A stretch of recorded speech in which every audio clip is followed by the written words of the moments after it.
What can you do with the just announced Oura Gen free ring that you can do with the old one? Is it worth upgrading? Who should and should not actually buy it? I had a broken hand, so I didn't post any videos for a long time. My last one was a 3-year review of the Oura ring, and now Oura just released a new one. So I thought this is a good video to actually get back to posting, so let's dive in.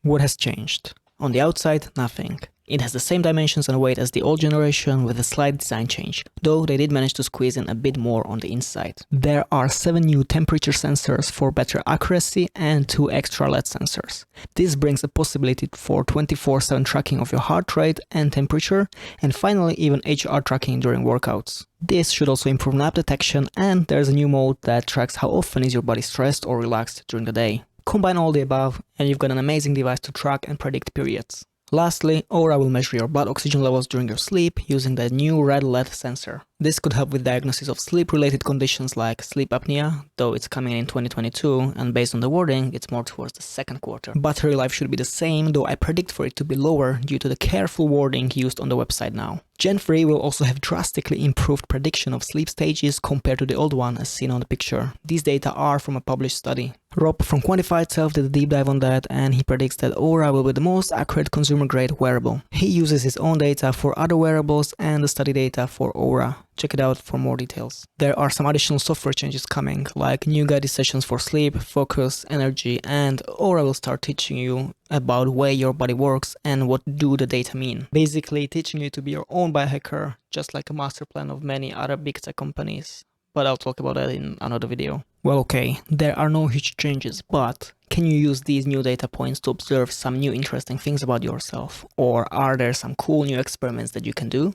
Tracking your heart rate 24/7 helps you to see how relaxed or stressed your body is and helps you to see how you react to certain stimuli like activity, mental stress, or stuff like coffee, sauna, or even situations like rushing to work, talking to someone, or not taking any time to rest. In fact, you should be able to monitor whether you are in constant low-level stress and how much time you are letting yourself rest. And this can be a great reminder to let go a bit, especially for high-achieving individuals, as low-level stress is toxic for our bodies. If we add the temperature to the equation, it can get more interesting. It could be used as a way to determine what is hard to process for your body, albeit with a more delay than heart rate. Maybe now Oura could be used to indicate potential food sensitivities that you might have.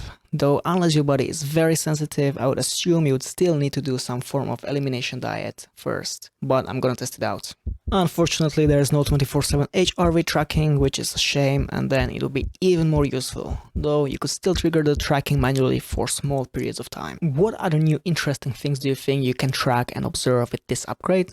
Let's discuss in the comments. Okay, let's talk about the elephant in the room, the membership. Oura will now charge Gen 3 users $6 a month. With this, you get access to their content, algorithms, and all the smarts, but if you don't pay, you also lose access to your data. You would only see the high-level Oura scores like readiness, sleep, and activity score, but not things like HR, temperature, or HRV, and you won't be able to get to them, unless of course you do a GDPR request. It's an interesting choice as they are charging both for the hardware and your data, and many people bought Gen 2 precisely for the fact there's no monthly fee. Competitors like Whoop have monthly subscriptions but give you the hardware for free. Apple Watch and Fitbit charges you for the hardware, but then the data is always available for you. I mean, they also have subscriptions, but those are for fancy content, or in case of Fitbit, soon also for some fancy algorithms. Though I mean, Oura does say they will reinvest the subscription money into research that will benefit or should benefit the Oura users and community. So should you upgrade or buy it? If you're an old Gen 2 user who uses their ring often and whose warranty is expiring soon, and you take advantage of the pre-order deal that also includes free lifetime membership, then I would say yes. The deal is good, but more importantly, you get a better ring that will also be in warranty, because your battery might die soon, as the lifespan of the rings is around 3 years.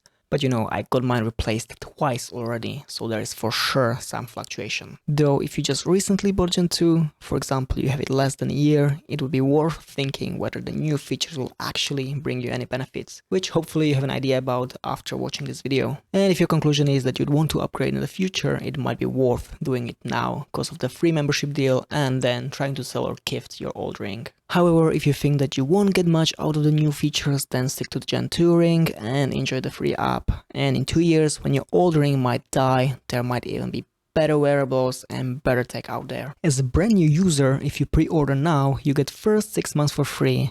And with my tele-friend link in the description, first free users also get $50 off. And I might get some fancy Oura hoodie.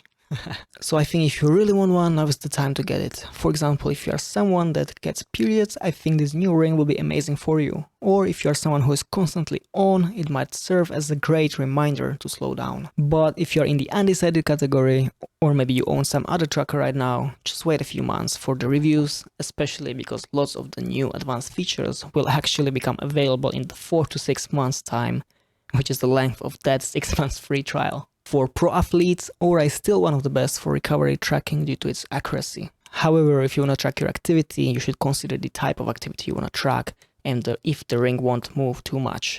But you should still look at the alternatives if that's your main goal. I used to recommend Oura to everyone, but I can't do that anymore because of the membership.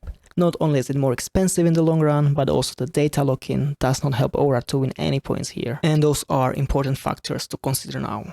Ask yourself, why do you want some kind of tracker, and choose one based on that. It feels like Oura is becoming a bit more niche.